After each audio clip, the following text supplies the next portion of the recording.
Just when I couldn't think there would be a worse article than Rebecca Valentine's IGN hit piece on Black Myth Wukong or Screen Rant's hit piece on Black Myth Wukong, somebody had to go and take that championship belt, Cody Rhodes style, and finish the story. So Tom Foley at Esports wrote this article called Black Myth Wukong's Shameless Lack of Diversity is Attracting the Wrong Type of Fans, and says that we shouldn't be carrying hate into what we should be a safe space for everyone.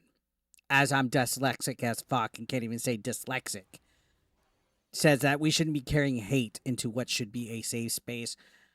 Oh, God, there's that safe space mantra again where these people need a safe space to feel represented in their video games and blah, blah, blah. People were so absolutely triggered by Black Myth Wukong, which came out, has become easily the #1 most played single player game of all time, the #2 most played game on Steam, breaking records. And it's not even that great of a video game, if I'm being completely honest. It's average. It's so-so. It's been there, done that. But thanks to Rebecca Valentine and all these other wokies, they've hyped it up. They've gotten plenty of free advertising trying to promote that the game science studio behind Black Myth Wukong is a misogynistic, sexist development studio that doesn't belong in gaming and that they deserve to be canceled. And they're so upset that everybody's playing this game to the point where this guy, Mr. Foley, basically wrote this Cope article. Like, look at this. It's like a greatest hits of everything that Rebecca Valentine and Kotaku would tell you. They were talking about how shortly before release, they were under fire for guidelines that reportedly prohibit creators from talking about politics and feminist propaganda. The studio also faced criticism after alleged sexist comments surfaced, suggesting Black Myth Wukong needed no female players alongside an apparent slew of grotesque, oddly genitalia-focused remarks, right? So all the shit that the IGN hit piece that Rebecca Valentine has gone into hiding for at this point. And then, of course, you can't be a woke writer without addressing and attacking male gamers, right? Straight white male gamers. He says, somewhat unsurprisingly, this led to hordes of self-proclaimed anti-woke fans coming out of the woodwork to celebrate Wukong's lack of diversity. All it takes is a brief glimpse at the comment sections on social media to see this kind of sentiment is rife. The most telling of all is how the Screen Rant journalist who criticized Wukong's lack of inclusion was bullied off the internet by rabid commentators. No one should ever face hate for doing their job. So he's talking about how Screen Rant had to say it was the Screen Rant team that wrote this article. They hid her name for safety reasons, right? For safety. We all know is because she couldn't take the heat. I don't condone people harassing or doxing or going into private life, but goddamn, you are not immune to be criticized. If you write an article, Samer, I think that was her name, and Alyssa Mercante and Rebecca Valentine and Nick Calandra and whoever else. If you write an article, you make yourself open to criticism. It doesn't matter if you have that person blocked. It doesn't matter if you feel that it's unfair. Life's not fair. You know how many people criticize me and other people that make videos? Tough shit, all right? You're going to open your mouth and attack gamers openly? Every single article about Black Myth Wukong attacks gamers. And they say the same sentiments, that all these people are hateful and stuff. Look, like he literally has a bullet point called AntiWoke Gamers Assemble. And he's talking about Puberty's Instagram page. So they made like a page literally talking about Black Myth Wukong, which we'll take a look at this, and he's bitching about the comment section of this on Instagram, saying it's full of toxic gamers and ugly things and full of hate and vitriol. As Meta takes forever to load the page. Thank you so much.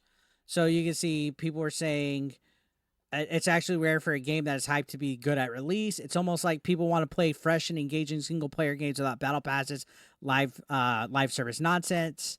You see people are just saying it's because there's no wokeness, blah, blah, blah, blah. Honestly, and this writer from Esports got triggered. He said that the comments are full of unsavory replies from fans who lie that the game isn't inclusive. Because it's not gay or woke, a top comment reads, which at the time of writing has nearly 4,000 likes. So he's trying to police the comment section of other people. That's how triggered these people are. They want to silence and censor other people's comment sections because it's not woke. Who cares if somebody says this game did good because it's not gay or woke? That's the truth. The truth fucking hurts. Another quote that they mentioned on this is, so proud of this game that doesn't support any genders or sexual orientations, unlike the other games nowadays. The common sentiment is that liberals are in tears, and it sounds like right-wing gamers couldn't be happier. And they're right. The right-wingers are in tears. I literally have seen Jessica Cogswell, Rebecca Valentine, a whole Reset Era live form, a gaming forum for Reset Era, is literally crying about this game doing good. Unbelievable that these guys can't take criticism, but also they don't let people enjoy games. If you're enjoying this game right now, guys, according to them, you're racist, you're a bigot, you're everything wrong with the gaming industry, right? They can't take it. And look at this. This article does continue. It says, it doesn't stop there. On August 20, creator Ryan Kennel, shoutouts to Ryan, shared a YouTube video called Woke Game Journalist Triggered Over Black Myth Wukong. The comments paint a similar picture, and it won't take you long to find dozens of parallel examples. I'm getting this game just because it doesn't have diversity, one user replied, while another wrote, journalists would give it a 10 out of 10 if it were a black chick with dong instead. And he goes, how clever. So let me give you a newsflash, Mr. Foley. A newsflash. Nobody has to support what you like, just like you don't have to support what other people like. And you can agree to disagree. And just the same exact way that you have the free speech to write this article attacking and criticizing people's comments, they have every right to attack and criticize you and other gaming journalists' reviews. That's how freedom of speech works. It's almost like these journalists want to control the narrative. They want to control free speech. They don't want anybody to say anything bad about their woke ideologies and their woke propaganda that they're writing. Again, these people are activists that are cosplaying as gaming journalists. And when they get called out for their bullshit, they get upset. They get butthurt.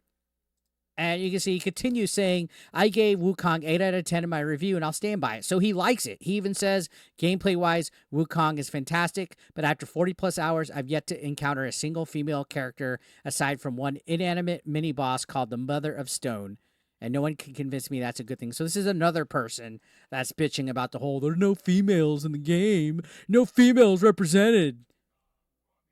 He goes on to say that there's plenty of females, even a city populated by women in the game, and that considering the reports of sexism running rampant, that they can only speculate, but they believe that the lack of diversity is adding fuel to the wrong fire. And again, it's funny when these guys pick and choose when feminism is okay, because most of the time they don't support real women. They don't support real feminism. You know what I mean? This modern feminism that's out there is not real feminism. It's not friendly to real females. It's friendly to transgenders using the same restrooms as females. And that's a whole other political spectrum. These guys pick and choose when the narrative fits for them. And oddly enough, for whatever reason, they get up in arms mostly when it comes to video games.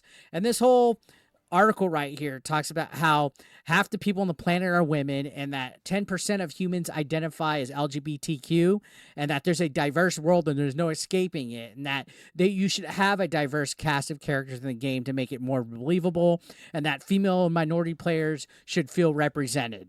He did this whole spiel. You can see it, just utter cringe here, saying that it makes a game have richer narratives and fosters more creative storytelling. Shut up. This ain't your soapbox. People are allowed to make the games and the media and the content they want. But this goes into like why companies like Sweet Baby Inc. want to extort people for money. They want to come in and be like, you better have your game politically correct and check off all these boxes or else we're going to write hit pieces on you. The only reason why this person's writing this hit piece is because they feel it doesn't have enough diversity.